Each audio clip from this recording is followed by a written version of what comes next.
Bom dia, se alguém me vê aí, já estou no já estou por aqui.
Bom dia.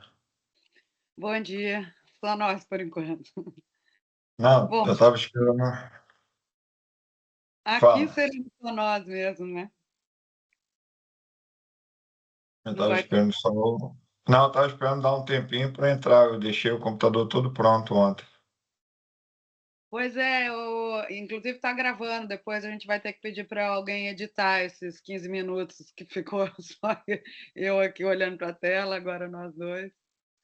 Porque a Tudo gravação, bem. eles vão mandar a gravação para a gente, só que só no dia 15 de dezembro, entendeu? Então, é muito demorado, né? Por isso que a gente pediu para o Observatório do Clima transmitir pelo YouTube deles. Entendi. Mas só nós dois vamos estar virtual, o resto tudo vai. O resto, os outros todos estão lá. Os outros todos estão lá. Muita gente achou que eu estava pessoalmente, porque a gente não coloca, né? Não ia colocar no negócio que a gente ia falar online, porque tira um pouco do atrativo, né? Na arte. Então, um monte de gente achou que eu estava lá. E perguntaram em que hotel que eu estava, quando souberam que eu ia falar. Ah, pois é, normal. E tem gente que está lá na COP, né? Claro, e eu também já fui em duas, mas e esse ano, em princípio, era para ir. Mas aí resolvi não ir. Essas Copas de Oriente Médio é um empenho, muito abuso, muita, enfim, Complexo. a logística é complexa. Ano que vem é aqui, né? Então é mais fácil. Pois vamos ver como é que vai ser em Belém, hein? Eu também não sei como é que vai ser, vamos ver. A logística em Belém também não vai ser simples, não. Não, Belém é um lugar difícil para fazer evento, tá? Grande evento, né? Não tem infra. Não tem mesmo.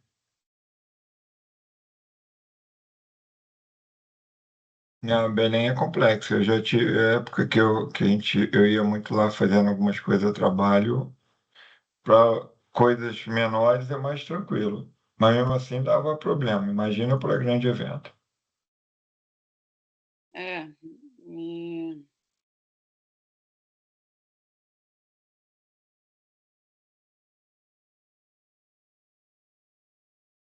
enfim, mas nós brasileiros gostamos muito, muito de receber, no geral, né, Cláudio?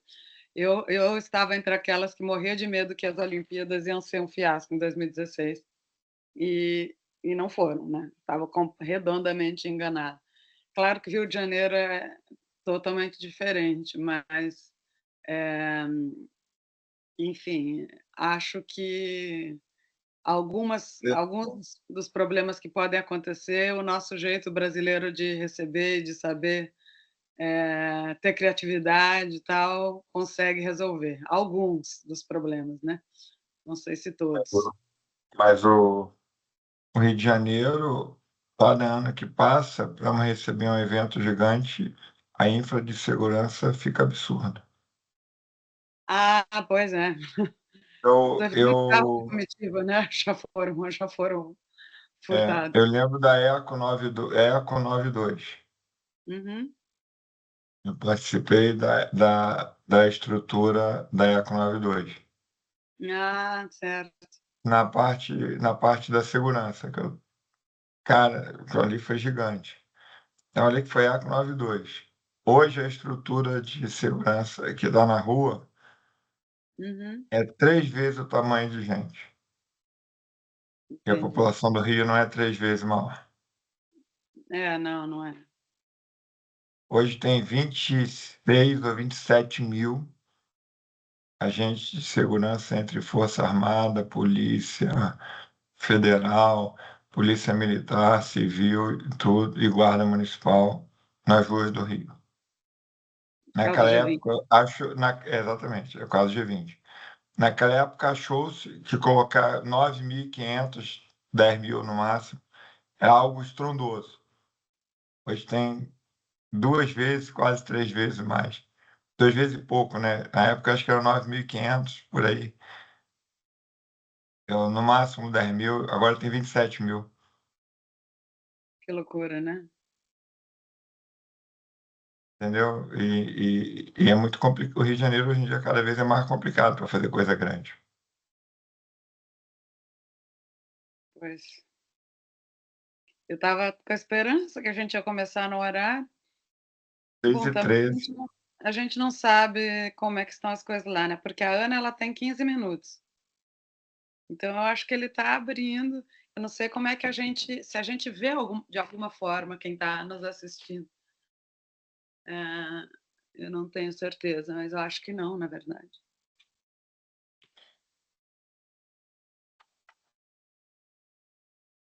Porque só nós estamos online, né? Não, tem. Não, tem o. Estamos online, mas acho que não está transmitindo. Olha aqui nos participantes, tem o local. Aí é que vai entrar, tá vendo? Olha, Ah, entrou, viu? perfeito. Agora sim. A gente vê, então. E agora eles vão, daqui a pouco vão nos ver. Aí você já está vendo o local. Sim, é claro, porque a Camila, que está cuidando do computador, deve ter entrado. E não tem muita gente contando que começa no horário, mas vai ter que começar no horário por causa da Ana. Falta um minuto.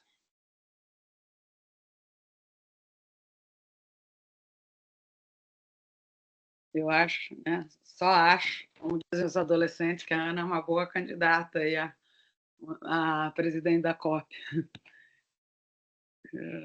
Que infelizmente a Marina seria ótima, né? Mas infelizmente existem resistências com grande poder político.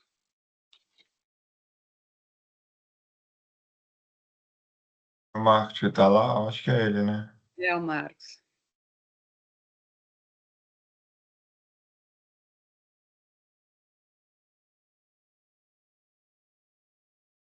E essa japonesinha é a Karina. Camila, desculpa. Entendi.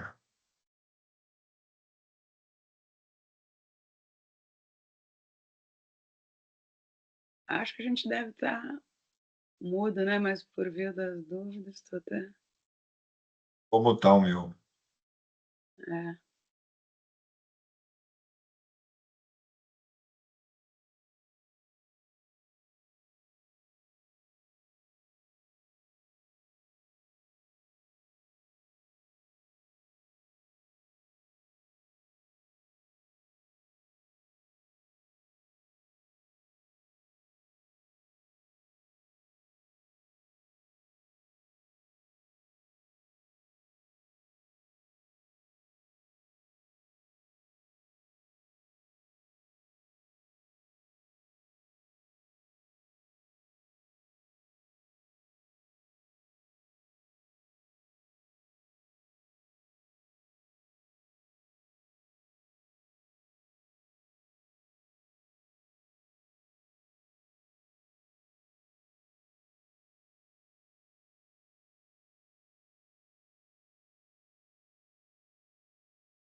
Boa tarde a todos e todas.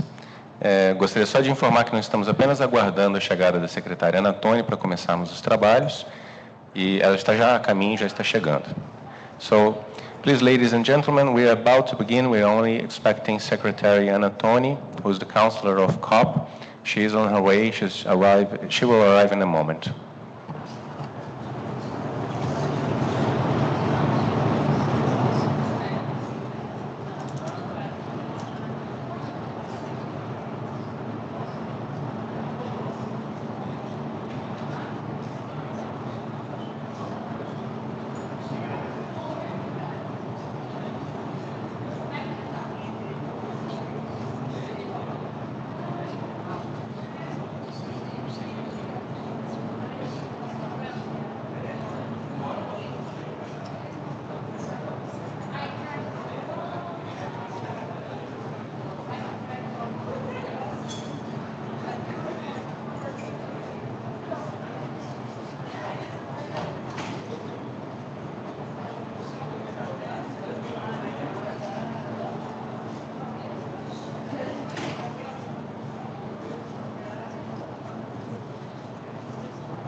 Boa tarde.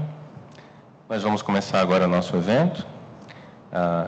Good afternoon. We will shortly begin now our event.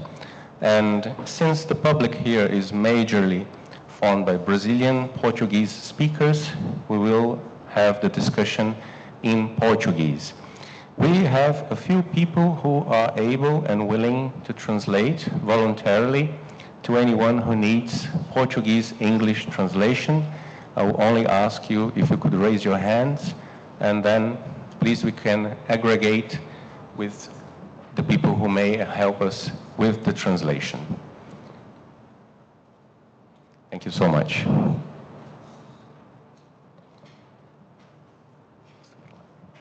So again, whoever needs Portuguese-English translation, please raise your hands. And who is willing to help in the translation, please also. And thank you so much.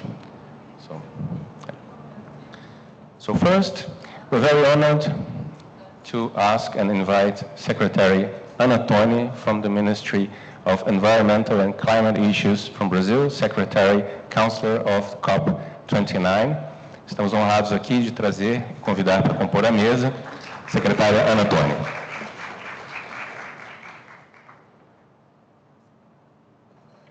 Gostaria de convidar também para compor a mesa o secretário executivo, Márcio Astrini, do Observatório do Clima.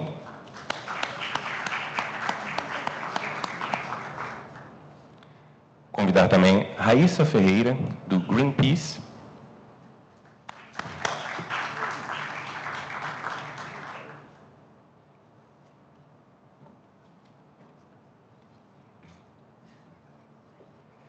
E saudar nossos parceiros, também palestrantes virtuais, Luciane Moessa, fundadora da CIS, Soluções Inclusivas Sustentáveis, e Cláudio Figueira, do Banco Central.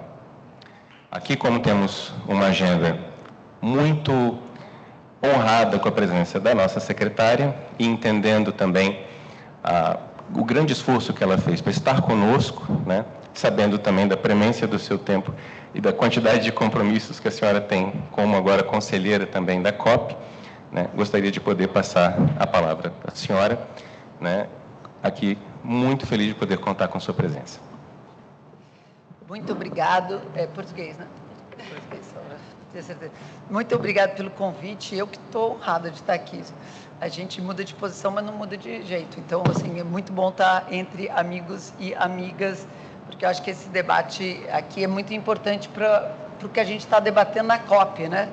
Que no final, eu acho que a gente começou a fazer esse debate sobre essa sinergia da governança climática com a governança econômica e financeira, junto do Banco Central, do Ministério da Fazenda, do Relações Exteriores e Mudança do Clima e Meio Ambiente.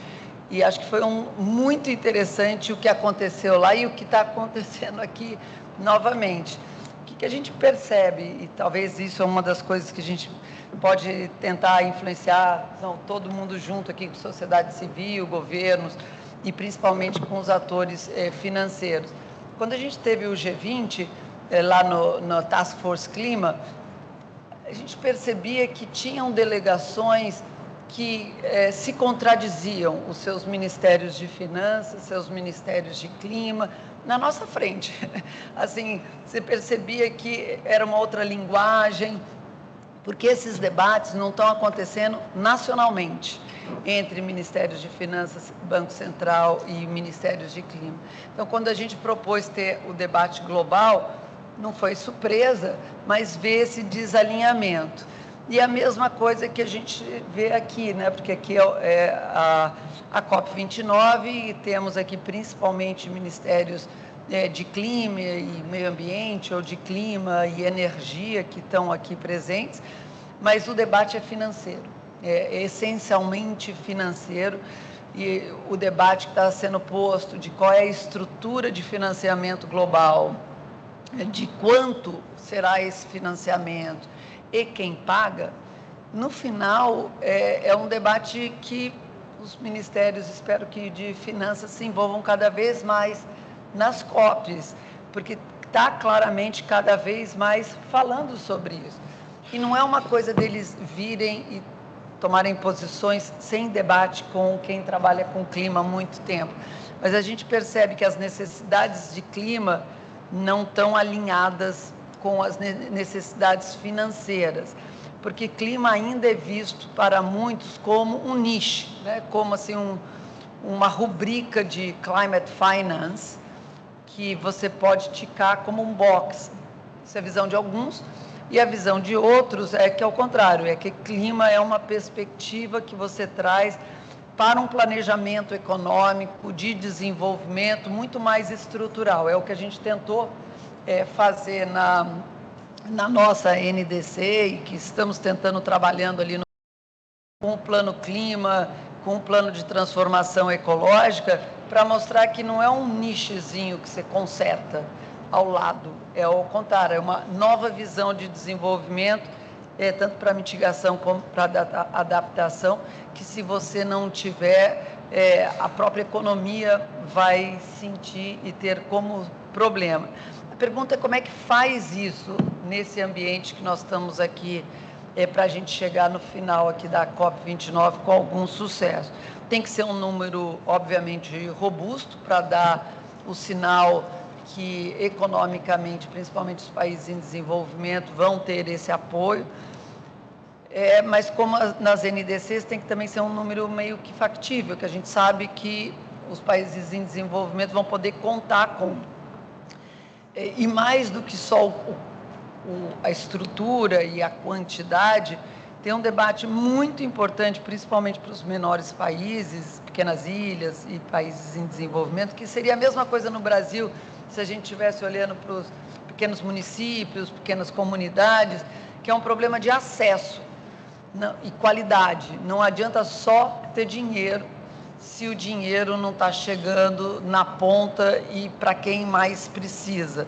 Então, tem que ter dinheiro, sim, tem que ter muito dinheiro, a gente sabe que isso custa, mas também tem que ter processos que façam com que o recurso que seja mobilizado chegue no lugar certo, com o tempo certo, e, de novo, tanto para mitigação quanto para adaptação. Eu fico muito feliz que, pelo menos minha impressão, lógico, eu estou num lugar que a minha impressão nem sempre, né, Márcio, é a mesma da sociedade civil, mas acontece. Mas a minha impressão é que, pelo menos no Brasil, Ministério de Mudanças do Clima, Meio Ambiente e Mudança do Clima, Ministério da Fazenda e Banco Central, a gente tem cada vez conversado mais. E isso é realmente novidoso, acho que dentro do Brasil, e a gente tem recebido muito retorno, né? Todo mundo viu a coisa do G20, o retorno que teve. Agora, como é que a gente faz isso ser trazido para um ambiente COP? Eu acho que a gente tem uma oportunidade ímpar na COP30 para fazer isso, mostrar que não é uma coisa ou outra, ambas têm que ser feitas, e sem recursos, a gente vai ter que pensar recursos de uma maneira mais ampla. Não dá para esperar que o recurso de cooperação do norte global, por mais que eles tenham responsabilidade, que a gente sabe da responsabilidade histórica e as vantagens econômicas e sociais que eles têm, mas quem está sendo afetado é a nossa população, né? São a população mais vulnerável, e como a gente viu no Rio Grande do Sul, quando alguma coisa acontece, quem acaba desembolsando somos todos nós, né? É o recurso público que chega na ponta. Então, a gente vai ter que encontrar maneiras, eu acho que com o Fundo Clima, com o EcoInvest, com a plataforma de investimento climático e de transformação ecológica, com todos esses novos, o TFFF, o Fundo Amazônia, ontem, né, acho que foi aprovado o mercado de carbono no Brasil. Com todos esses instrumentos econômicos, o Brasil se coloca como país emergente na frente desse debate. Mas eu acho que a gente ainda tem um desafio muito, muito grande de trazer esse debate mais amplo para cá. A gente ainda vê que o debate climático parece que é um nicho em muitos dos países, e até que isso continue um nicho e que a governança climática não fale com a governança financeira e econômica, eu acho que a gente não vai ter a escala que a gente precisa para ficar mais perto do 1.5. Então, agradeço, estou aqui para aprender. Obrigada. Obrigado, secretária. E muito importante esse pano de fundo para todos nós, aqui que é a COP, que estamos discutindo, sobretudo, financiamento, né?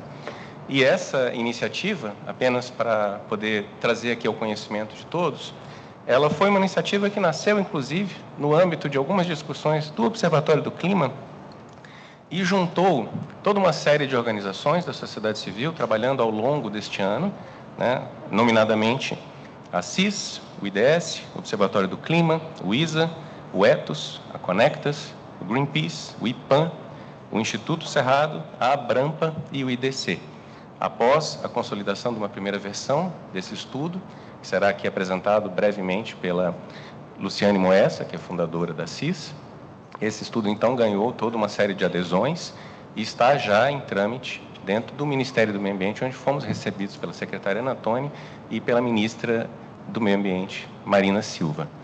Esse é um trabalho que devo dizer a vocês todos que é algo que nos motiva muito, porque converge com a ambição que o Brasil tem na apresentação da sua NDC, secretária, e nesse processo que tem sido um processo brasileiro levado à frente com esse protagonismo do nosso país, de levantar essa régua, né?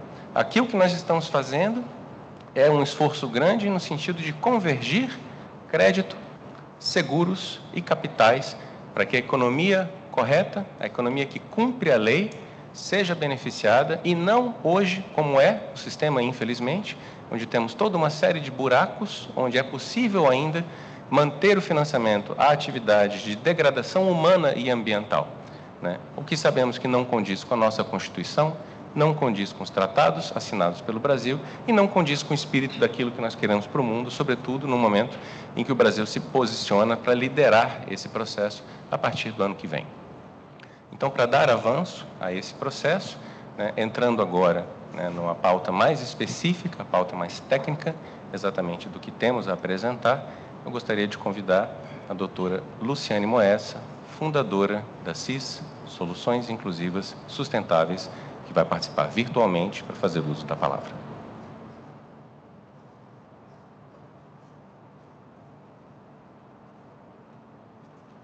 Boa tarde a todos. Prazer estar com vocês. Queria muito estar aí pessoalmente, mas a agenda não permitiu. Vou contar com o apoio da Camila para passar meus slides. Não sei se o primeiro já está disponível. O meu enfoque vai ser um enfoque de finanças privadas, né, de setor financeiro privado. Estamos falando de bancos, de instituições financeiras de desenvolvimento privado e, em parte, público também. Instituições financeiras de desenvolvimento, como o BNDES, seguradoras, entidades de previdência, gestoras de fundos, né, ou gestoras de ativos, de investimentos. Esse conjunto de instituições que faz a economia rodar, né? Dificilmente a economia roda apenas com capital próprio, a maior parte da economia se financia via setor financeiro, e o setor financeiro, então, quando ele incorpora essa agenda climática e socioambiental, ele tem um potencial imenso de tornar a economia sustentável. Pode passar, Camila. Nesse primeiro slide, segundo, na verdade, a gente tem somente os logos das organizações que o Marcos já mencionou, as 11 organizações da sociedade civil que construímos conjuntamente uma proposta de decreto federal que possa alinhar os 4 reguladores financeiros brasileiros, Banco Central, CVM, Previc e SUSEP nessa matéria. O terceiro slide, pode passar, Camila, reúne os logos das 26 organizações que já expressaram apoio à nossa proposta, organizações bastante importantes também, que não chegaram a ser convidadas para o debate inicialmente, porque senão tomaria tempo demais, mas analisaram, expressaram apoio integral. E, a partir de agora, eu começo a apresentar essa proposta em si. Pode passar, Camila. vou olhar aqui no meu próprio computador, porque com a luz não consigo ver nada do conteúdo do computador que eu estou usando. Então, me desculpem que eu vou estar olhando para um lado diferente. Esse primeiro slide de conteúdo, ele resume o que eu vou falar, né? Eu vou resumir para quem não é da área, porque sempre tem, nesse tipo de evento, como é que o setor financeiro leva capital para as atividades econômicas, né? Quais são os diferentes canais. Vou apresentar aquilo que a gente pode, no Brasil, que é algo que não existe na grande maioria dos países, a gente pode considerar o estado da arte, em termos de integração de fatores climáticos e socioambientais, na regulação e na prática, porque essa regulação é fiscalizada, e foi por isso que a gente convidou o Cláudio para falar. Vou, em seguida, apresentar para vocês aquilo que é a razão de ser da nossa proposta, que é o desalinhamento, né, as diferenças que existem entre as regras que valem para o crédito rural e para outras operações de crédito, as regras que valem para o crédito rural e para outras fontes de capital, de funding, para o agronegócio brasileiro, as diferenças entre o crédito rural e o seguro, e crédito rural e instrumentos do mercado de capitais, ou produtos financeiros ligados a investimentos, né? Muito rapidamente vou apresentar essas diferenças, em seguida vou mostrar as consequências desse desalinhamento, né? Vocês podem imaginar, desde logo, que muitas vezes um produtor rural que não tem um bom desempenho, está até descumprindo, por vezes gravemente, a legislação ambiental, não consegue ter acesso a crédito rural, ele vai se voltar para outro canal que não tenha as mesmas exigências. Isso já está acontecendo no Brasil, então eu vou falar um pouco disso. E vou falar também dos desafios que se colocam para o setor financeiro como um todo, até porque o Cláudio vai mostrar como é que o crédito rural tem vencido até agora, não por completo, mas grande parte desses desafios, para ter acesso a dados ambientais. E, por último, eu quero mostrar num slide muito rapidamente dados tanto do setor do crédito quanto do mercado de capitais que comprovam integrar essa agenda climática e socioambiental no setor financeiro não é algo que prejudica os resultados das instituições financeiras. Pelo contrário, é algo que faz melhorar os resultados financeiros, melhorar a lucratividade das instituições financeiras. Então, é uma agenda trabalhosa, sim, mas é uma agenda que faz sentido sobre todos os aspectos, inclusive econômico-financeiro. Pode passar, Camila.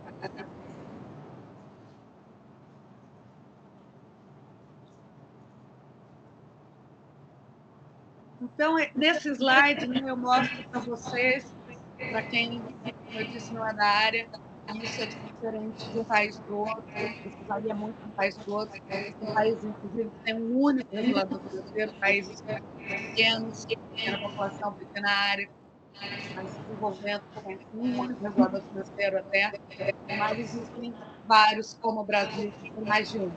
No Brasil, nós temos o Banco Central, que, além de autoridade monetária, é o regulador bancário, então ele que regula as condições de concessão de crédito, tá? Aquilo que eu falei no início, bancos comerciais, bancos de desenvolvimento, bancos cooperativos, em que condições o crédito pode ou não pode ser concedido. Claro, ele traz regras mínimas, aí cada é livre para definir o restante. A gente tem a CVM, a Comissão de Valores Mobiliários, que tem sede no Rio de Janeiro, o mercado de capitais. O mercado de capitais é mais conhecido pela Bolsa de Valores, né? São empresas que abrem capital, empresas que têm um maior aporte, uma condição de governança maior, para buscar recursos nesse mercado aberto. Mas ela não, o mercado de capitais não se restringe à Bolsa de Valores, existe o mercado privado também, e é regulado quase todo pela CVM, mas uma parte dele é regulada pelo Banco Central também, não vou entrar nesses detalhes aqui. Depois a gente tem a SUSEP, que regula o setor de seguros, qualquer tipo de seguros, e os planos de previdência complementar privado, aberto, aqueles planos a que qualquer pessoa pode aderir, tanto seguradoras quanto essas entidades de previdência são grandes investidores, são chamados investidores institucionais. Da mesma forma que os fundos de pensão, que são as entidades de previdência complementar fechadas, que são reguladas pela Previ, que é a menor dessas autarquias aí, o Zé fica no Rio, Previ fica em Brasília, são os grandes investidores institucionais que investem bastante na economia real, mas investem também muito em títulos públicos, em imóveis, em outros tipos de investimentos, né? Mas, em suma, a economia real, as empresas brasileiras podem buscar recursos em todos esses canais. E esses 4 reguladores é que definem as regras do jogo e podem exigir ou não que fatores climáticos e socioambientais sejam considerados na concessão de crédito, na realização de investimentos, na realização de seguros, na oferta de planos de previdência. Pode passar, Camila.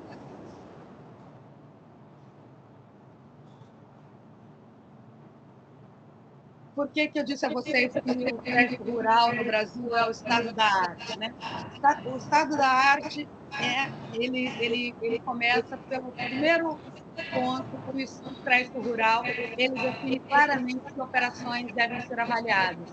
Todas as operações de crédito rural, por ser o setor agrícola, um setor de risco ambiental, né? Risco de desmatamento, risco de trabalho análogo ao escravo, risco de emissões vindas também do metano da pecuária, do uso de fertilizantes nitrogenados, uma série de outros. Esse é um setor em que todas as operações têm que ser analisadas, avaliadas quanto a risco socioambiental. Além disso, fica claramente definido para o crédito rural quais são as diligências socioambientais e climáticas que precisam ser realizadas. E essas diligências são, muito resumidamente, não vou entrar em detalhes, descritas nesse slide, né? Empregadores que estão envolvidos com um trabalho análogo à escravidão, que tem empregados nessa condição, não podem receber crédito rural. Quando o imóvel rural coincide com unidades de conservação de uso da experiência, não pode receber crédito rural. Quando coincide com áreas indígenas demarcadas, ou com territórios quilombolas demarcados, ou com florestas públicas não destinadas, todas essas casos não podem receber crédito rural, e também quando ele tem qualquer área do imóvel embargada por desmatamento ilegal. Então, a regulação do crédito rural é muito clara, proibindo a concessão de crédito para determinadas situações em que existe uma violação da legislação socioambiental. Pode passar, Camila.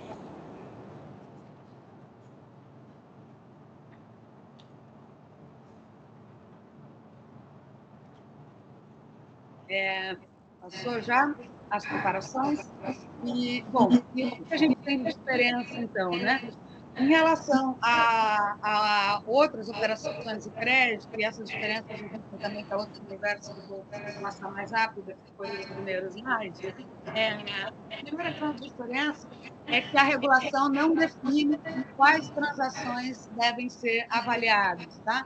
Então, existem muitas operações de crédito nos setores de altíssimo risco ambiental, mineração, infraestrutura, indústrias, em que simplesmente não existe a avaliação de risco socioambiental e climático, não ocorre. Não ocorre por quê? Porque a regulação deixa livre cada instituição financeira para definir as situações em que ela entende que é necessário avaliar o risco socioambiental. Então, esse é o primeiro grande gap, né? A regulação poderia dizer todas as atividades sujeitas a licenciamento ambiental, por exemplo, e ser sujeito a licenciamento ambiental é porque existe um risco grande, um impacto ambiental negativo. Deveriam passar por essa avaliação, mas a regulação não diz. Outro grande gap é a questão das diligências. Enquanto no crédito rural existe aquela definição clara que eu descrevi para vocês, no caso das outras operações de crédito, isso vai valer também para seguros, vai valer para os outros universos que eu vou passar, investimentos, não existem nem sequer recomendações de diligências que devem ser realizadas. A única que existe para crédito é que deve verificar se as condicionantes do licenciamento ambiental estão sendo cumpridas, mas não existe nenhuma outra recomendação de diligência, nem em relação ao cumprimento da legislação e nem no que diz respeito ao desempenho climático e socioambiental, para além do mero cumprimento da legislação. Terceira diferença importantíssima, quando a gente fala de risco climático físico, né, de risco hídrico, de risco de enchente, de risco de desastres climáticos, e também de riscos à biodiversidade, de riscos às comunidades locais, você precisa saber a localização do empreendimento. Essa é outra diferença gigantesca, porque no caso do crédito rural, a regulação exige a localização georreferenciada, e no caso das demais operações de crédito, pelo menos por enquanto, isso vale também para as operações de investimentos, né, que eu vou falar em seguida, não existe essa exigência de conhecimento da localização. Tá? Isso faz toda a diferença, porque a localização é que permite saber se o empreendimento está do lado de uma terra indígena, de uma nascente de um rio, de um hotspot de biodiversidade, etc, etc, etc. Quarta diferença essencial. No caso do crédito rural, o departamento chefiado pelo Cláudio, no Banco Central, construiu ao longo dos anos, e nem tantos anos assim, pelo que eu me lembro, isso começou em 2020, né, Cláudio? Um birô de crédito verde, um conjunto de informações, uma base de dados, onde estão reunidas uma série de dados ambientais relevantes para que ocorra essa avaliação do risco socioambiental e climático. Então, o Banco Central tem convênio com o IBAMA, INCRA, FUNAI, a Agência Nacional de Águas, está construindo aí uma estratégia para ter os dados do INPE sobre desmatamento, uma série de dados que podem daí ser cruzados com os dados das operações de crédito rural para que ocorra essa avaliação de forma efetiva. A lista suja do trabalho escravo, essa está lá desde 2014, se eu não me engano. Então, tudo isso faz parte, sem contar uma série de outros dados facultativos que estão sendo integrados também, né? Como o uso de biopesticidas no lugar de agrotóxicos, esse é dado facultativo que já está integrado. E a última diferença é a consequência do descumprimento das regras. No caso do crédito rural, a consequência é muito evidente, muito clara. Os bancos são obrigados a conceder um percentual dos depósitos à vista conceder crédito rural no Brasil, e se eles não cumprirem essas regras, a operação é desclassificada. No caso de outras operações de crédito, as consequências, existem potenciais consequências, mas elas raramente acontecem, porque teria que ser um valor de operação muito alto, claramente ligado a risco socioambiental, em que daí o Banco Central poderia exigir aporte de mais capital para a instituição financeira poder continuar funcionando. Pode passar, Camila. Em relação a outras fontes de capital, isso é algo que está acontecendo hoje no Brasil, porque o agro brasileiro está se financiando cada vez mais via mercado de capitais, instrumentos do mercado de capitais. Não existe, na verdade, nenhuma regra que exija realização de diligência para qualquer instrumento. O FIAGRO, que acabou de ter a regulação revista agora, fala-se lá em avaliação de risco socioambiental quando cabível. Quando cabível é tão solto isso que é quase como não dizer nada. Então, FIAGROS, LCAs, CRAs, CPRs, uma série de siglas aí que se referem a títulos de crédito do agro, tem usado cada vez mais. Esse mercado tem crescido exponencialmente desde 2020, e isso, em tese, não é ruim. O que é ruim é que as diligências socioambientais não ocorram. Então, muitas vezes, ir para esse mercado pode ser uma estratégia para fugir de diligências socioambientais do crédito rural, né? Na verdade, não, como eu falei, a regulação não exige nem mesmo uma estrutura de governança, como existe na regulação de crédito, para demais operações de crédito. Toda instituição financeira regulada pelo Banco Central tem que ter uma política e uma estrutura de governança socioambiental proporcional ao seu tamanho, às atividades com as quais ela opera. Isso não existe ainda no mercado de capitais, né? Não existe nenhuma exigência de se conhecer a localização e muito menos da base de dados compartilhada. Pode passar, Camila. base de dados compartilhada é uma coisa que pode reduzir muito os custos, né, de gerenciar os riscos socioambientais. Para seguros, a coisa não é muito diferente. A diferença é que, no caso do seguro, existe sim a exigência já de que as seguradoras, as entidades de previdência privada, tenham uma política, tenham uma estrutura de governança, mas também não existe a localização exata necessariamente da operação, a não ser quando se trata de seguro sobre imóveis, né? Quando se trata do seguro geral das atividades da empresa, não existe a localização, não existe definição do universo de transações que deve ser avaliado, das diligências que devem ser realizadas, não existe base de dados e nem consequências claras para descumprimento. Pode passar.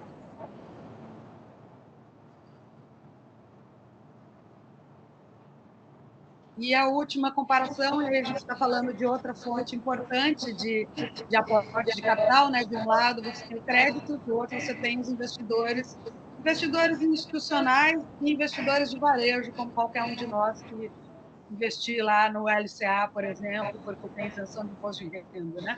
Todo o universo de investidores de varejo não é pequeno, ele é no mínimo 30%, 40% representa do universo total de investidores. E quando a gente pensa no investidor institucional também, a gente está falando de alguém que tem um seguro, que tem um plano de previdência. No fim das contas, por trás desse universo de investidores aí, existem pessoas físicas como nós, tá, gente? Aí, de novo, a gente tem uma questão totalmente indefinida. No caso de fundos de pensão, da Previc, é um pouco pior do que a SUSEP ainda, porque os fundos de pensão nem sequer são obrigados a ter uma política de responsabilidade socioambiental e climática, não são obrigados a ter uma estrutura de governança da sustentabilidade. E, de novo, não existe definição do universo de transações que precisam ser avaliadas, não existe definição das diligências que precisam ser realizadas, não existe base de dados e não existe consequência para as poucas recomendações e diligências diretrizes que já constam atualmente da regulação. Pode passar, Camila.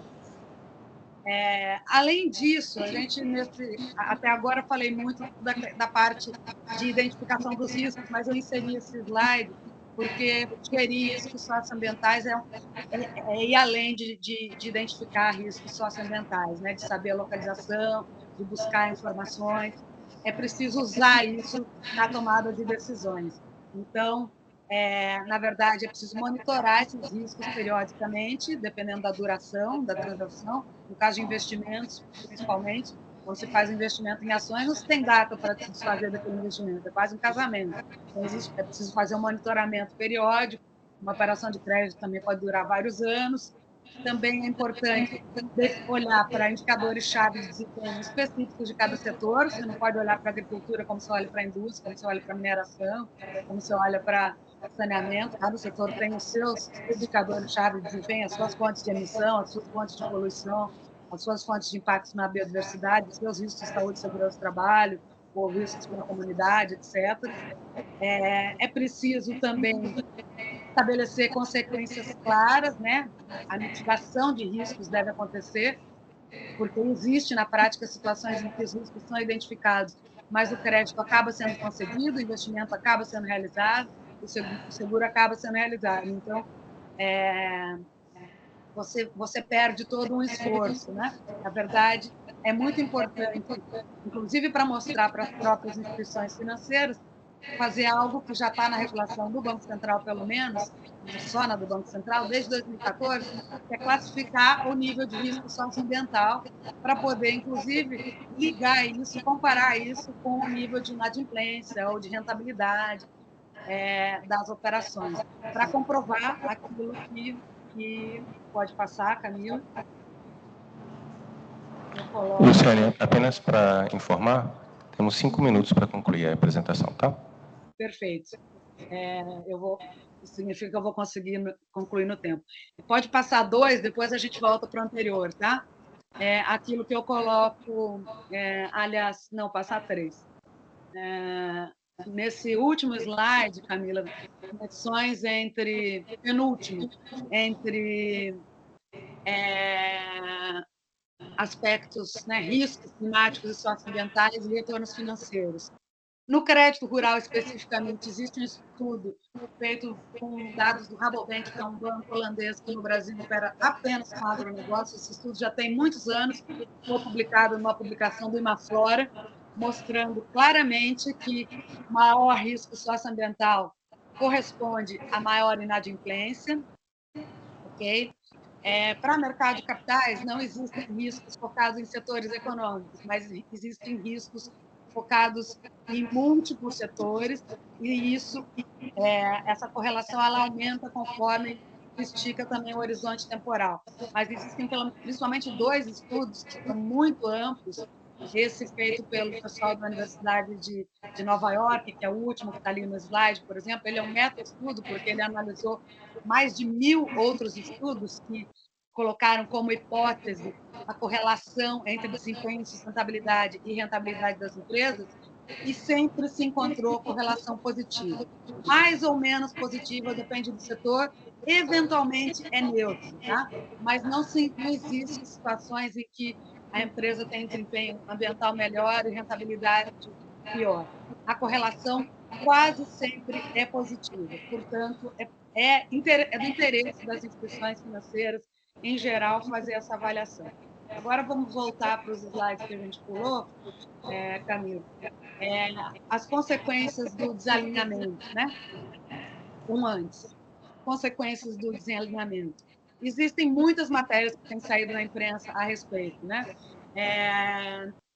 No ano passado, o Joio Trigo publicou uma matéria em que ela está toda linkada com documentos de sites oficiais de órgãos, né, como o IBAMA, etc., mostrando que dentro do FIAGRO, que é o Fundo de Investimentos focado apenas em imóveis rurais e na cadeia do agronegócio, só pode investir na empresas da cadeia do agronegócio, e agora, a partir desse ano, pode investir, comprar crédito de carbono também, empreendimentos envolvidos com trabalho análogo à escravidão, produtores rurais que estavam na lista suja do trabalho escravo, e com desmatamento ilegal, e que constavam de fiagros. Foram encontrados vários casos, tá? Até porque, como eu disse, não existe nenhuma exigência de diligência.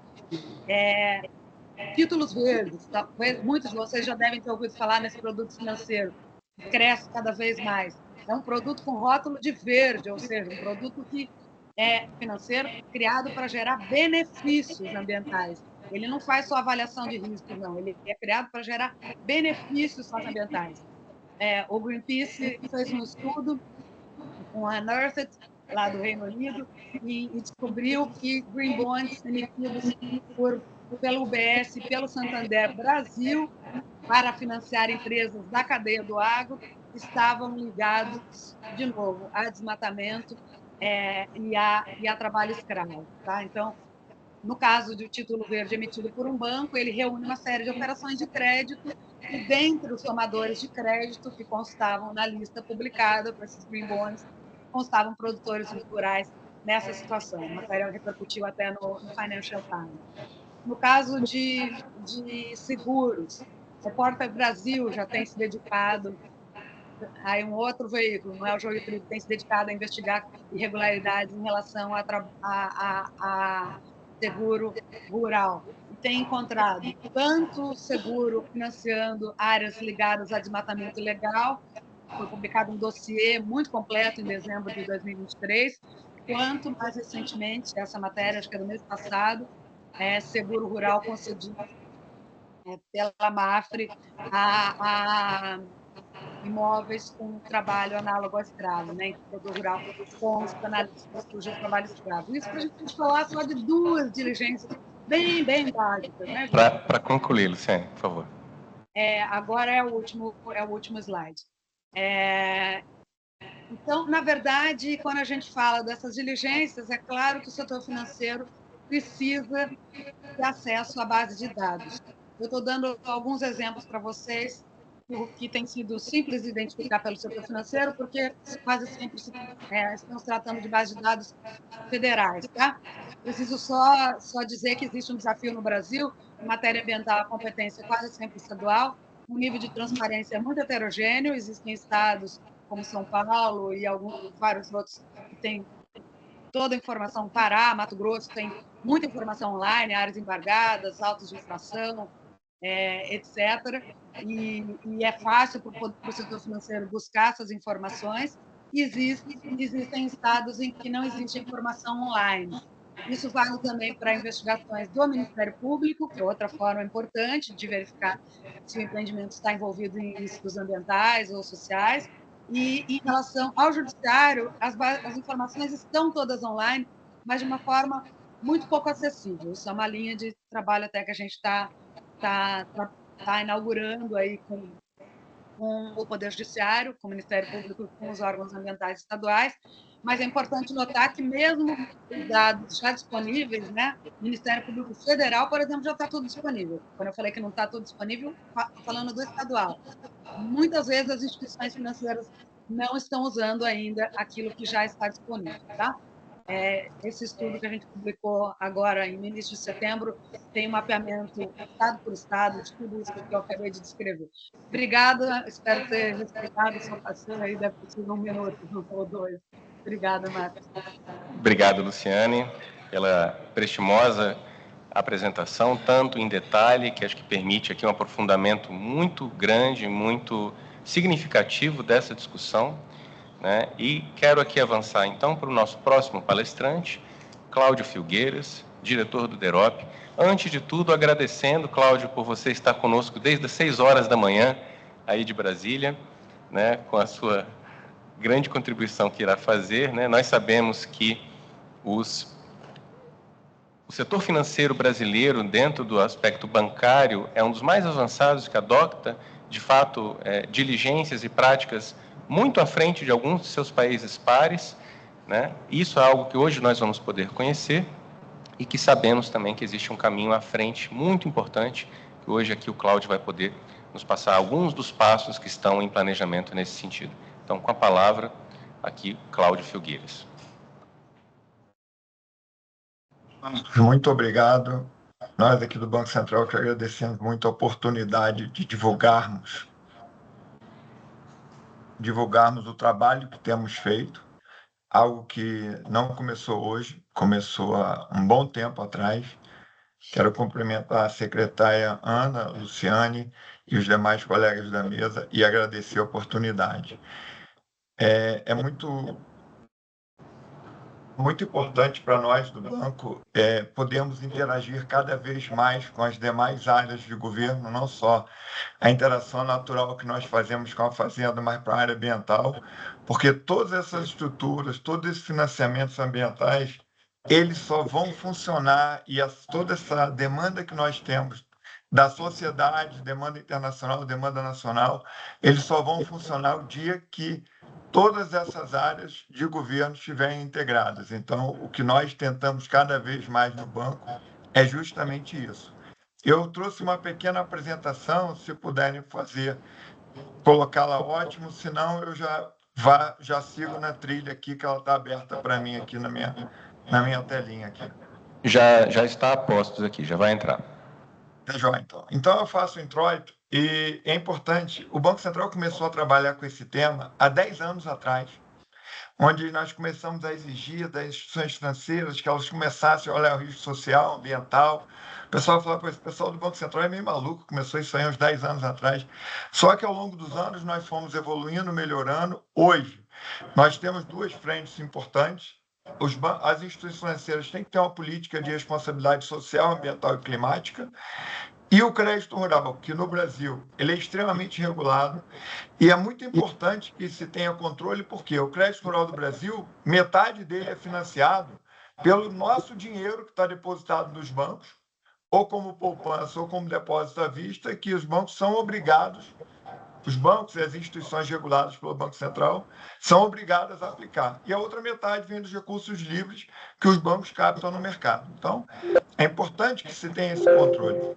E aí, há 4, 5 anos atrás, nós começamos a olhar coordenada geodésica, começamos a olhar, exigir, talvez até muita gente achava que isso não era uma coisa que ia adiantar muito, pô, coordenado, seu trabalho é difícil. Bem, hoje, se vocês chegarem para nós aqui do Banco Central, especialmente a área de crédito rural, e falarem, quero geolocalizar qualquer propriedade que tem crédito rural no país. Nós fazemos, geolocalizamos, identificamos e o mais importante, há um tempo atrás, as operações vinham para o Banco Central e nós tínhamos que trabalhar em cima das operações para determinar que fossem finalizadas, desclassificadas, excluídas. Hoje, não. O que nós trabalhamos quanto mais operações que não tenham compliance ambiental adequado, elas não vão entrar no nosso sistema. Elas não vão entrar no sistema do Banco Central e, se não entrarem, por consequência, não vão poder ser realizadas. Camila, por gentileza, o primeiro slide, que é o introito, que eu já falei quase todo ele, que é o seguinte, o que nós temos hoje? O crédito rural é extremamente regulado.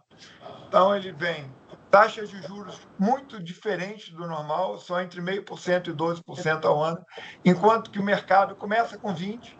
Então, quer dizer, e justamente pelo fato de ter esse subsídio, ter esse direcionamento do governo, então tem que ser regulado. As instituições financeiras têm a obrigação legal de fiscalizar, mas o Banco Central fiscaliza e monitora também. Tá? E toda parte que o Banco Central faz, hoje, ele é preventivo. Então, a maior parte do que acontece no rural hoje é preventivo. Tudo que puder ser feito para evitar a entrada é feito. Mas é óbvio que a gente também tem capacidade de monitoramento e, recentemente, a nossa capacidade de monitoramento ficou muito grande com o satélite. Hoje nós conseguimos olhar 1.000 operações de uma vez, assim, não muito mais do que isso, que a gente não tem capacidade de muita gente, e nem muita gente, mas, em breve, com a inteligência artificial que nós estamos trabalhando, a gente vai conseguir olhar 300, 400 mil operações de uma vez só. E comparar a imagem de satélite com o que está no Banco Central. Isso vai ser muito importante para quê? Para tornar cada vez mais o nosso crédito rural compliant, as normas ambientais e as sociais. O trabalho escravo foi um dos primeiros itens que nós começamos a evitar. Hoje em dia, as ambientais e sociais, né? E até mesmo para chegar no estágio, que nós estamos sendo até questionados se isso é nosso mandato, de colocar que algumas áreas com eventos climáticos muito constantes talvez não sejam tão adequadas para aquele tipo de operações de crédito rural. Por gentileza, o próximo. Então, como a Luciane falou, nós começamos a construir o Bureau de Crédito Rural.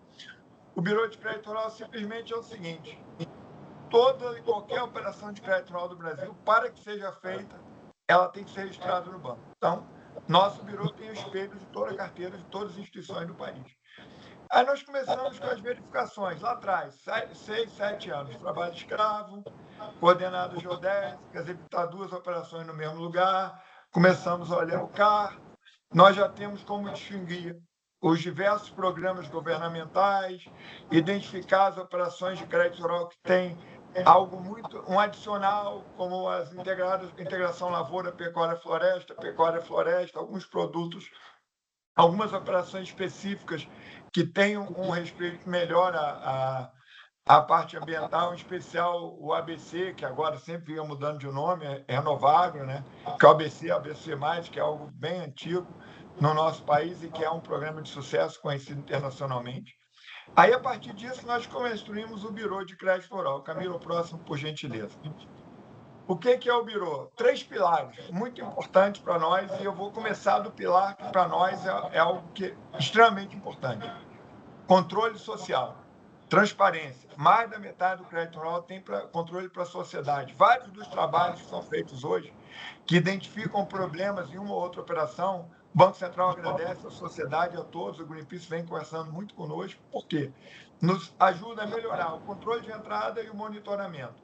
O compliance ambiental, hoje no Brasil, em tempo real, uma operação de crédito entra, a gente verifica, primeiro, se tem outra igual. Segundo, se ela está dentro do cadastro ambiental rural, se está dentro da propriedade que deveria estar.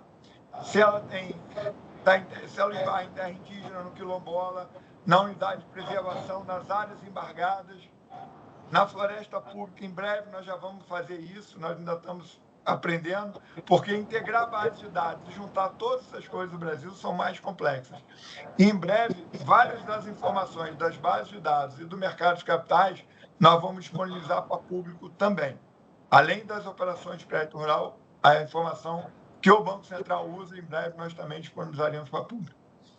E os incentivos. Fica muito mais fácil, quando se tem o controle, conhece as operações, a fazer um incentivo adequado. Incentivo é óbvio, a política pública, a parte da política agrícola, não é só nossa, envolve muito mais gente. O Banco Central é só um ator, dentre outros, né? E o próximo slide, por gentileza, que é exatamente o que nós conseguimos integrar hoje. Hoje a gente tem cadastro ambiental, tem IBAMA, tem FUNAI, tem ICMBio, Trabalho e Emprego e Ministério da Justiça. Usamos mesma constelação de satélites que a Polícia Federal usa para vigiar o nosso país e as fronteiras. Então, tem imagem, com resolução e tudo mais. Nós temos trabalhado bastante com o INCRA, com a Agência Nacional de Águas, com o Ministério Público, CONAB, INPE, e estamos trabalhando junto com a Embrapa num projeto audacioso que vai envolver Embrapa e INPE.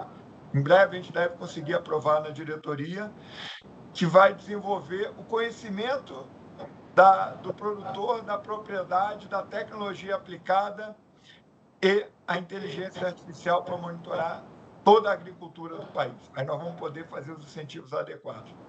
E, por último, para terminar, só alguns números para mostrarem para vocês quanto que a tecnologia ajuda a evoluir e evitar problemas. Está tudo aqui em dólar, porque eu preparei a apresentação em inglês. Quando a gente começou a mexer com coordenada geodésica, 5, 6, 10 operações. Aí depois 42, 421, 500, 1.200 e 145 milhões de dólares em poucos meses.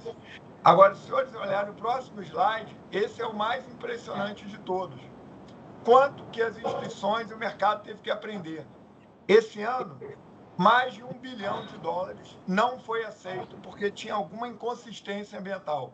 Não necessariamente que eram operações que não poderiam entrar, mas que tiveram que voltar e os bancos refazerem.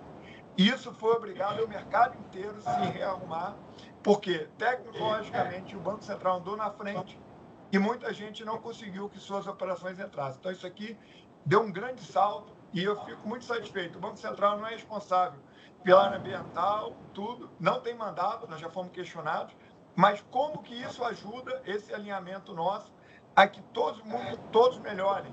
Foi uma explosão de CAD, tentar mexer com embargo, tudo isso, depois que nós conseguimos implementar toda essa tecnologia.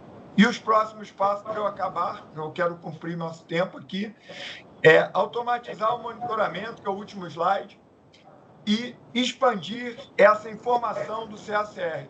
Para todos que estão presentes, se entrarem no Banco Central, tiverem um cadastro GovBR Prata ou Ouro, os que são estrangeiros teriam que fazer um cadastro, vão conseguir, se o cliente autorizar, se o produtor rural autorizar, olhar a fundo cada operação dele, histórico, mas no próprio site do banco, 52% de tudo que tem de crédito rural está disponível no detalhe, inclusive a coordenada geodésica e tudo mais. E os outros 48% tem a informação da operação individualizada, mas não tem a coordenada nem o nome das pessoas. Tá? Então, nós estamos aqui dispostos, prontos para contribuir cada vez mais que o compliance ambiental e toda essa parte ambiental se adeque.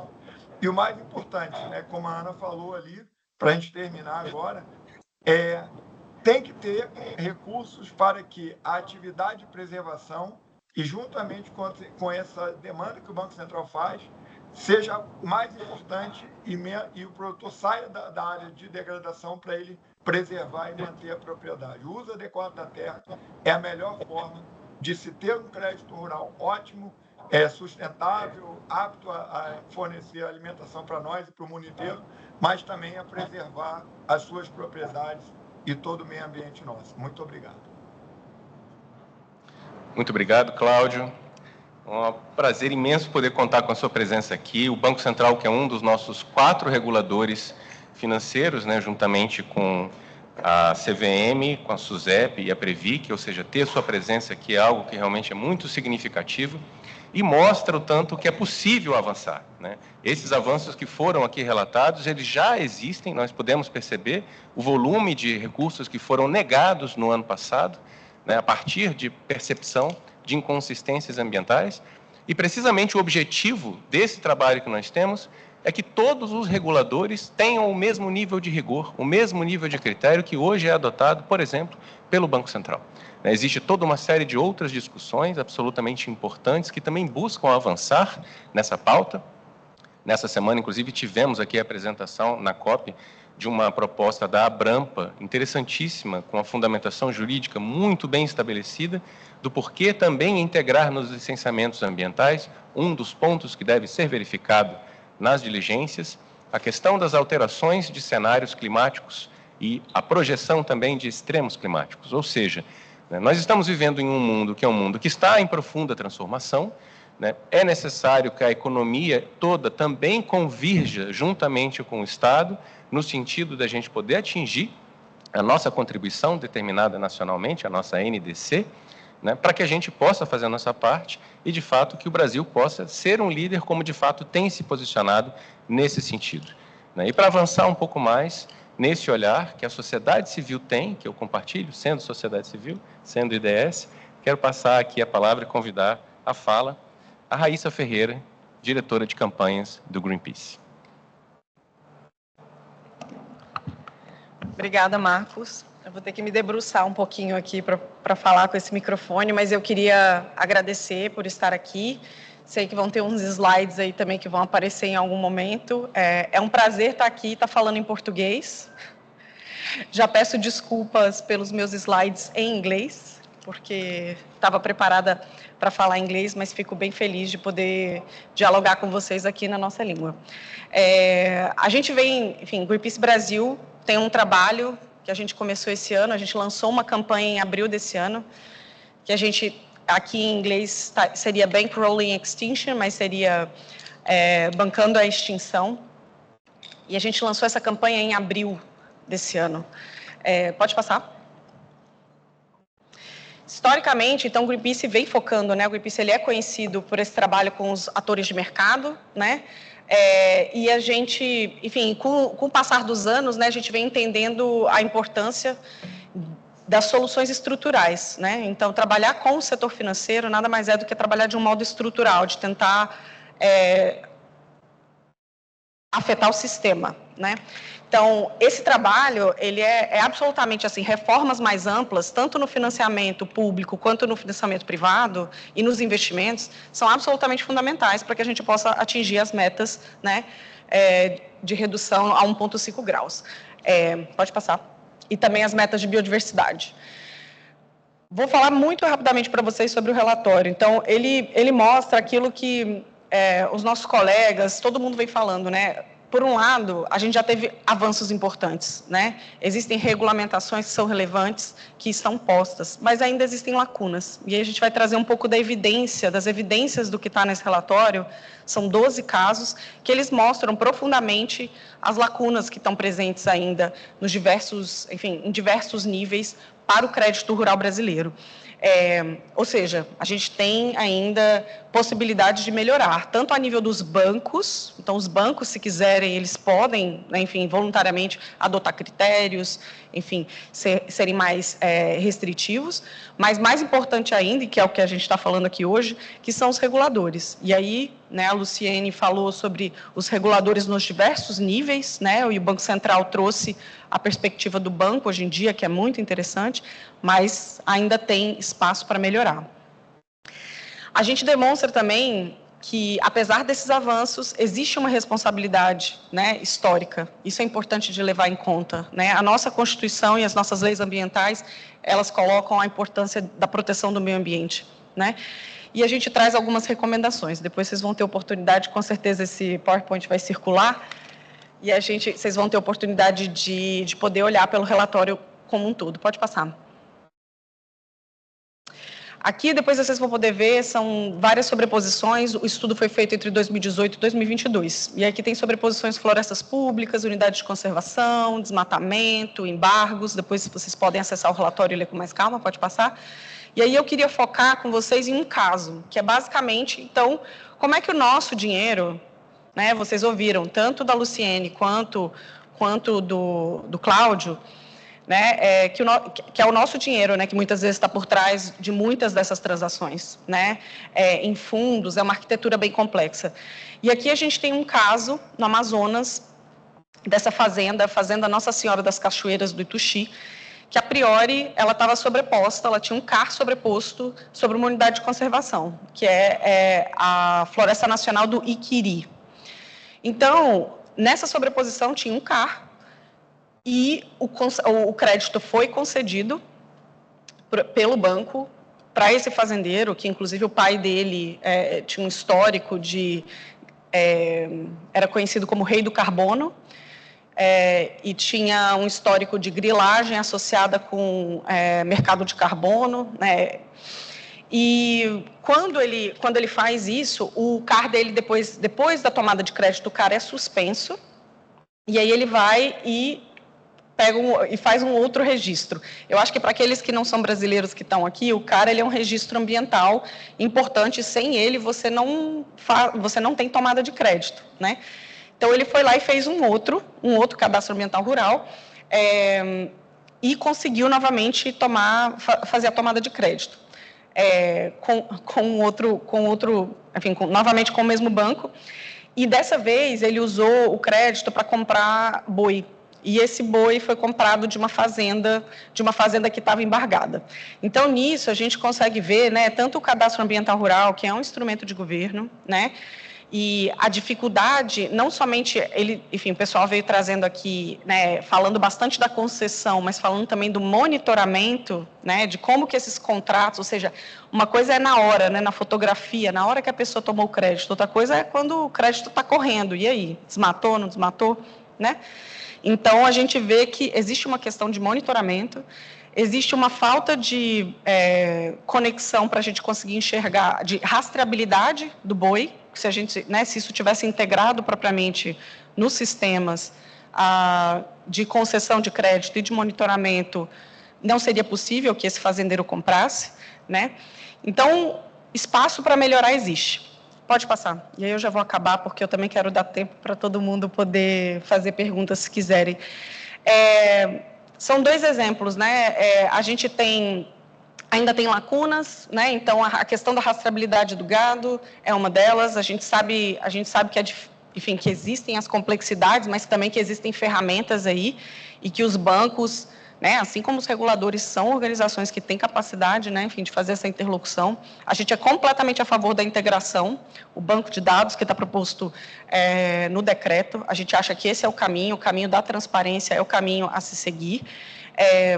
Questões relacionadas ao embargo referente ao uso do fogo. Bom, todo mundo sabe, quem esteve no Brasil ou quem acompanha as notícias, como foi a temporada do fogo esse ano no Brasil. Foi absolutamente difícil para o brasileiro, no Brasil, não foi só na Amazônia, foi para o Brasil, e isso ainda não está presente no crédito rural, e por aí vai. Então, assim, existe espaço para regulamentação, como a Luciene também ressaltou, o setor agropecuário está cada vez indo mais e sendo financiado por recursos privados, e vocês viram ali que, as amarras são muito pequenas, e que a transparência é um elemento-chave. Então, é o nosso recurso que é subsidiado, certo? Que vai para essas transações. Então, tanto o recurso público quanto o privado ainda tem espaço para melhora. Eu acho que a urgência que a gente está, ela pede esse esforço a mais, ainda que a gente reconheça que já teve, sim, passos muito importantes e interessantes foram dados. E não nos cabe, né, retroagir, a gente tem que seguir para frente no desafio que a gente tem. Obrigada. Obrigado, Raíssa. E muito importante a gente poder ter esse tipo de exemplificação sobre o que nós estamos falando, né? É muito interessante porque a parte mais avançada que nós temos hoje é o crédito rural, porém, onde nós encontramos grande parte dos retrocessos e de práticas, sinceramente, que não condizem com estarmos presentes todos no século XXI, é ainda na gestão, em grande parte, de módulos rurais, né? No trabalho da terra, né? E exatamente esse é o trabalho que nós estamos propondo aqui. Fechar os buracos desse tremendo queijo suíço que nós temos, que é o financiamento de atividades econômicas no Brasil, né? Não adianta nada existir uma lei que é rigorosa em relação ao crédito, mas não existir o mesmo nível de rigor em termos de seguros e em termos de capitais, né? É uma coisa absolutamente inacreditável que, mesmo com todos os avanços que nós temos, ainda é possível atividades que degradam a dignidade humana e degradam exponencialmente, como bem lembrado aqui no caso dos incêndios, a qualidade climática, a qualidade ambiental e o direito ambiental do Brasil, né? E do mundo, digamos, inclusive. E um ponto muito importante também, um parênteses a esse aspecto, né? Falando em termos de direito, quando nós estamos falando nesse ponto que nós estamos trazendo de unificação de um banco de dados, nós estamos falando de dois princípios absolutamente importantes da Constituição que precisa valer: o princípio da eficiência e o princípio da transparência. Se nós pegarmos, por exemplo, a SUSEP e a Previc, que são dois outros reguladores, tem um quadro de funcionários muito pequeno, se comparado, por exemplo, ao Banco Central. Não é possível que a gente faça um trabalho com o rigor necessário, a não ser a partir de um banco de dados unificado, a partir de uma mesma plataforma nacional.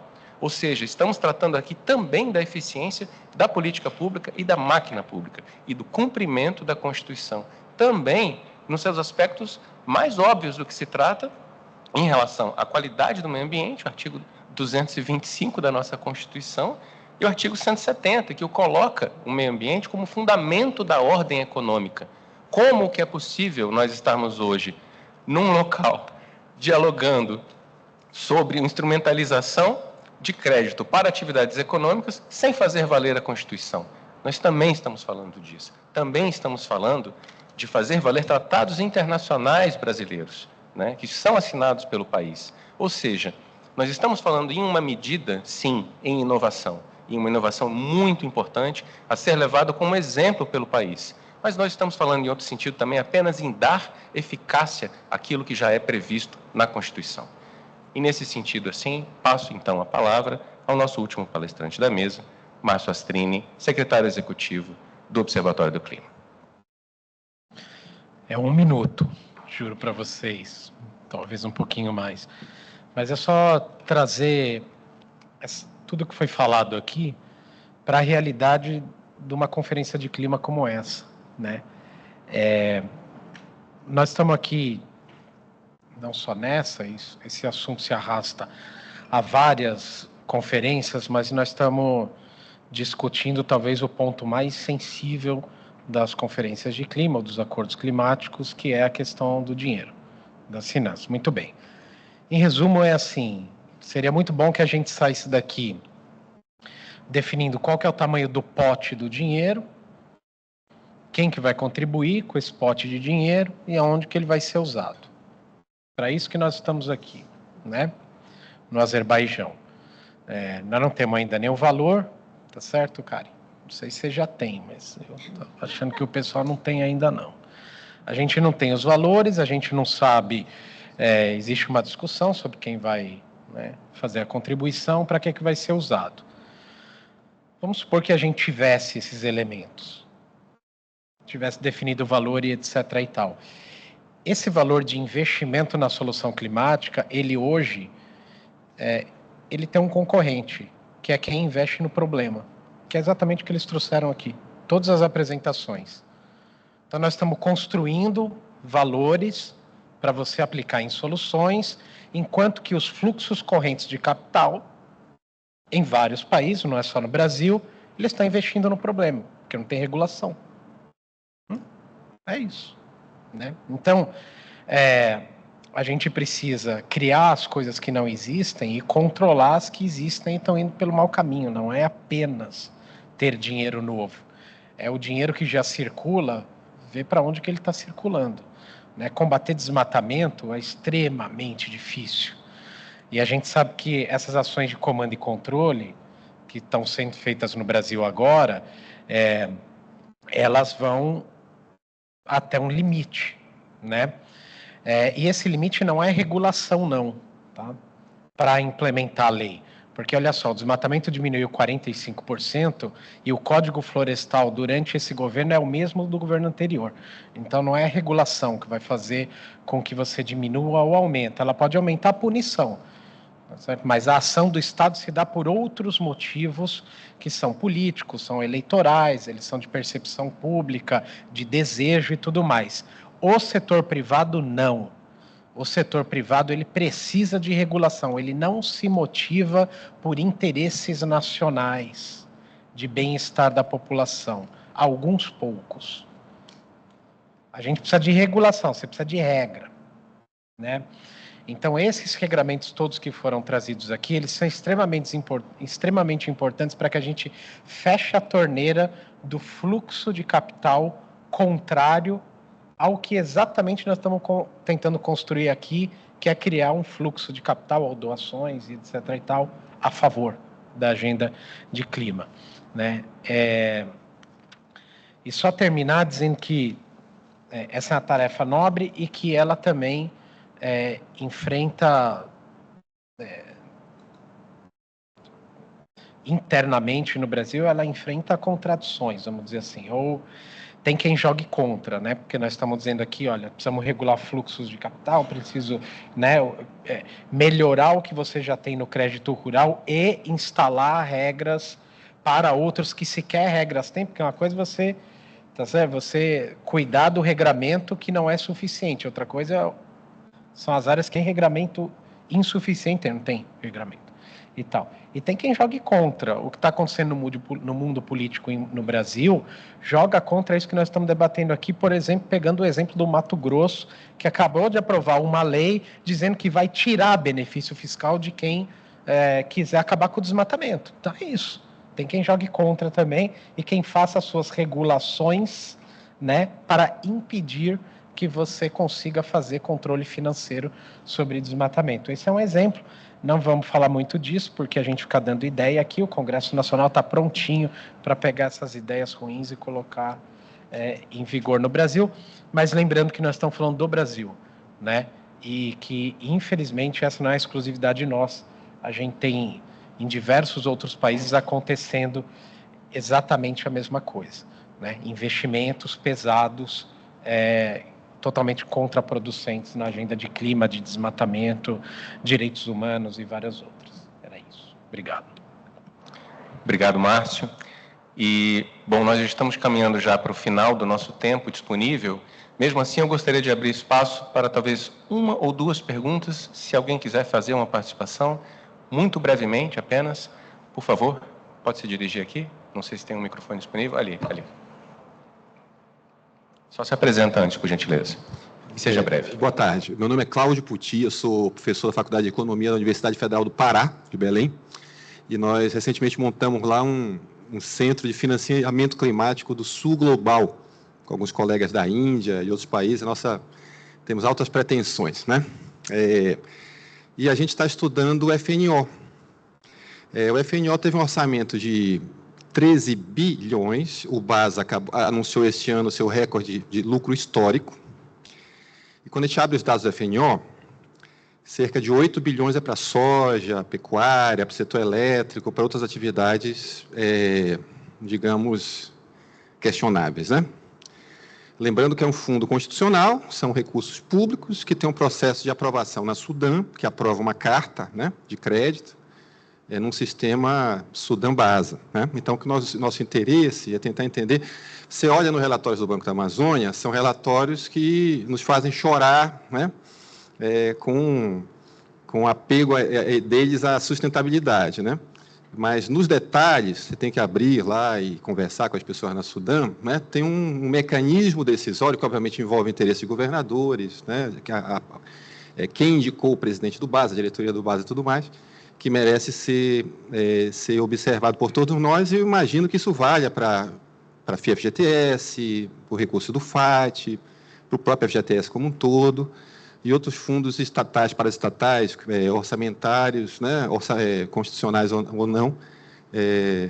Enfim, só reforçando a ideia de que, além da regulação do capital privado, que é o capital privado, né, fundos públicos estão sendo utilizados no Brasil, às vésperas de uma COP no Brasil, para esses fins, tá? Obrigado. Muito obrigado, Cláudio. Mais alguém? Rafael?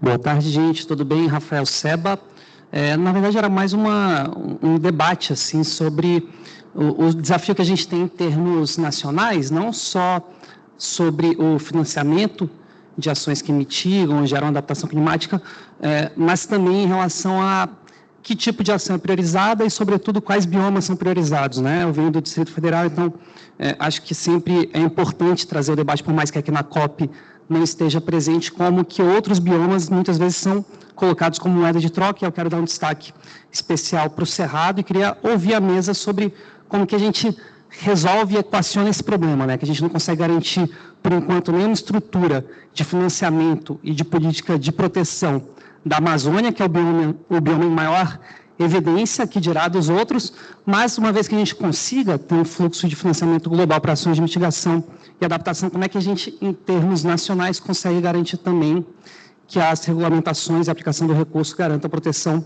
para todos os biomas? Obrigado. E uma última consideração?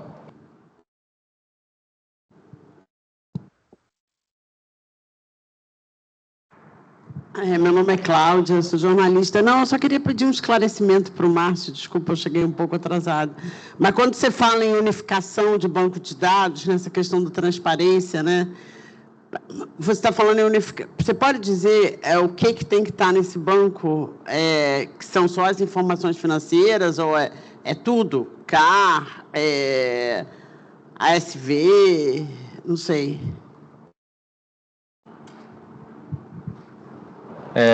Eu vou, então, proceder a responder aqui algumas considerações e também deixo aberto aos nossos palestrantes que estão também participando virtualmente, sinalizarem que, se quiserem também fazer o uso da palavra. E, antes, só o Danilo tem mais uma também participação. Bem rapidinho, por favor.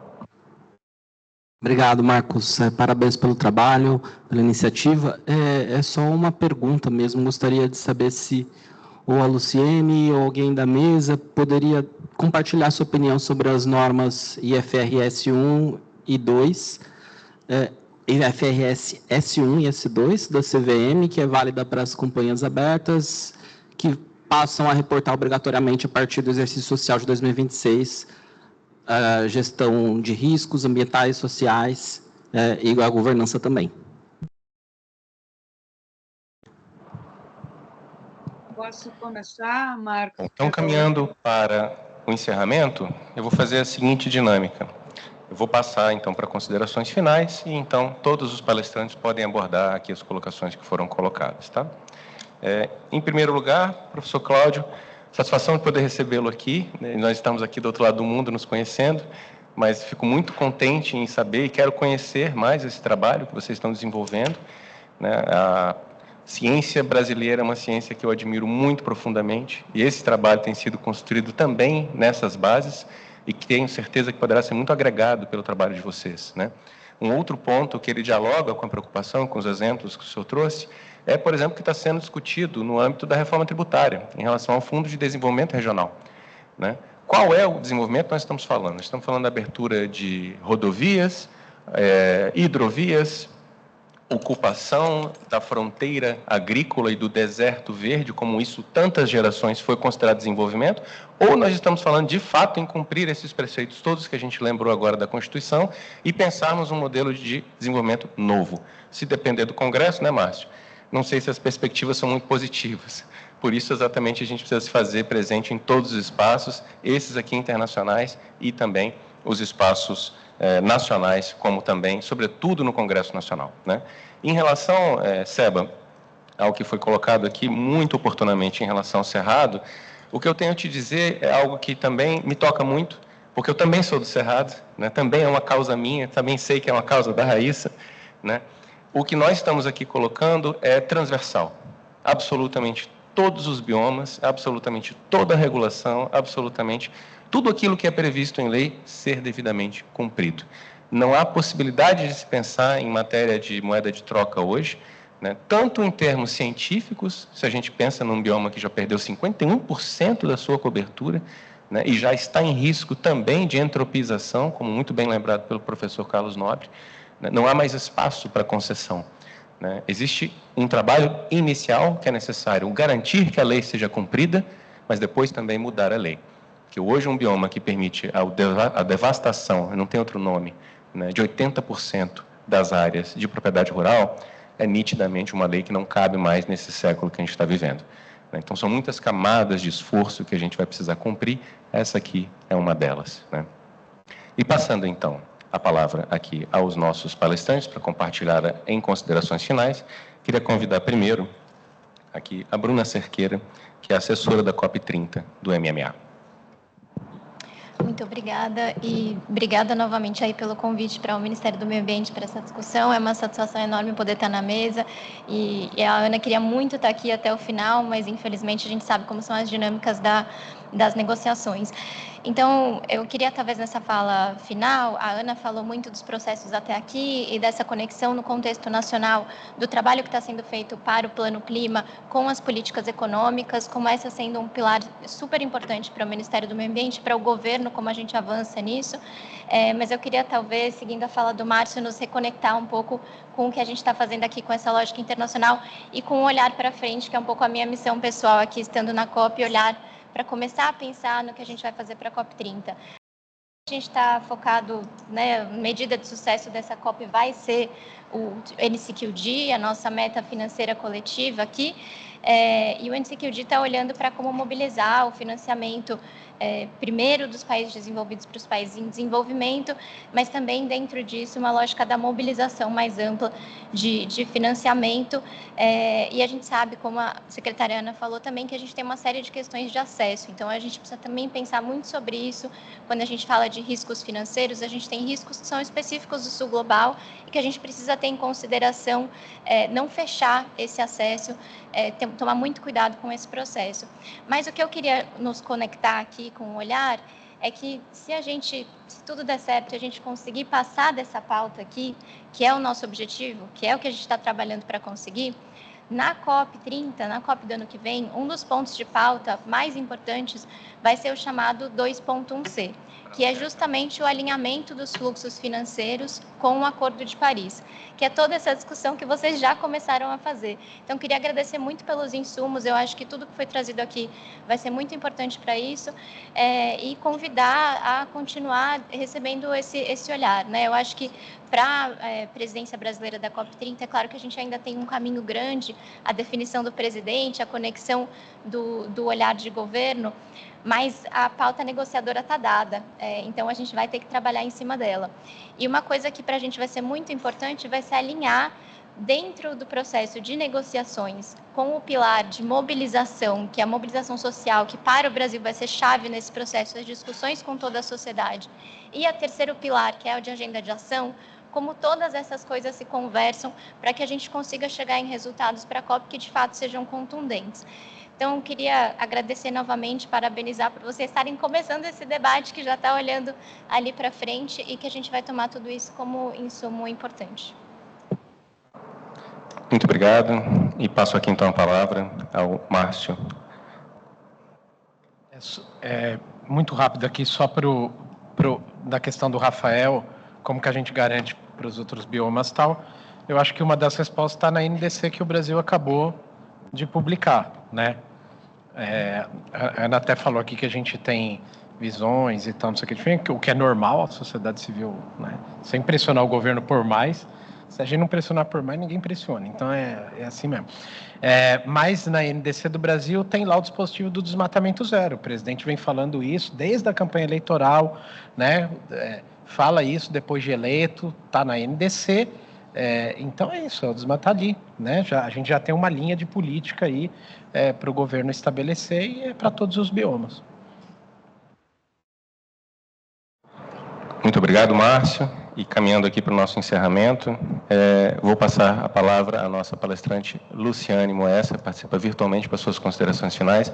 Bastante breve, por favor, porque o horário da próxima atividade já começou. Boa essa, Marcos, porque senão eu já viro Luciane Moessa e eu não sou nenhuma coisa nem outra. Só respondendo a pergunta que foi feita para mim, até a pessoa se confundiu,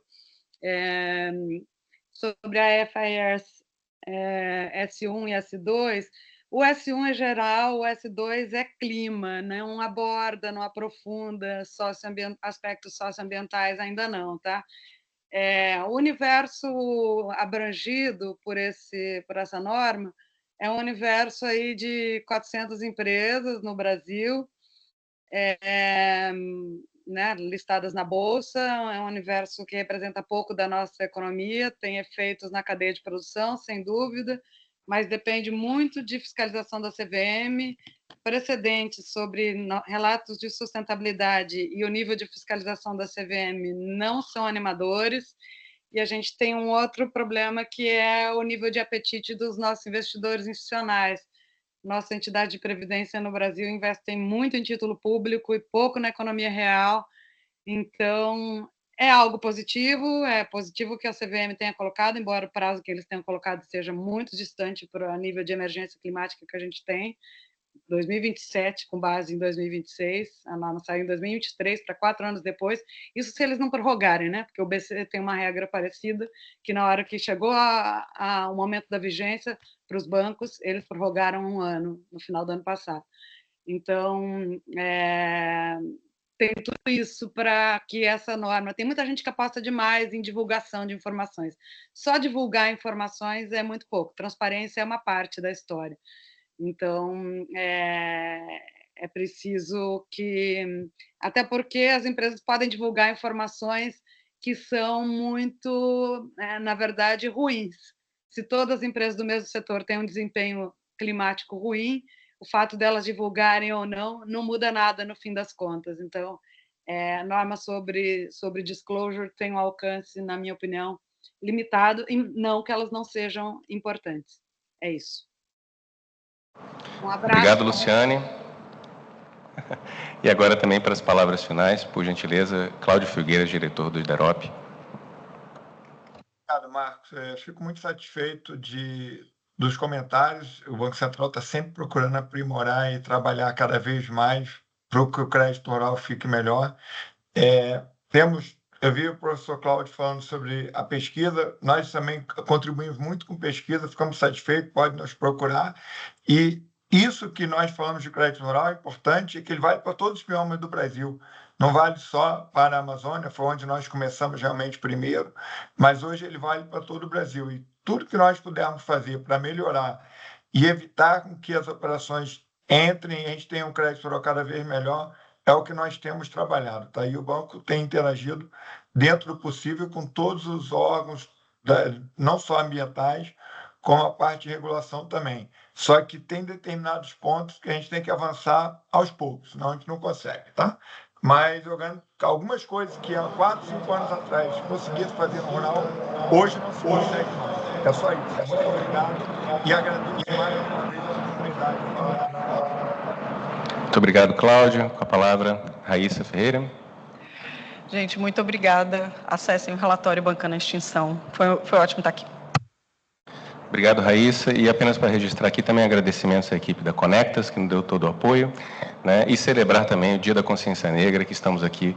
Precisamos lembrar, 20 de novembro, Brasil. Muito obrigado.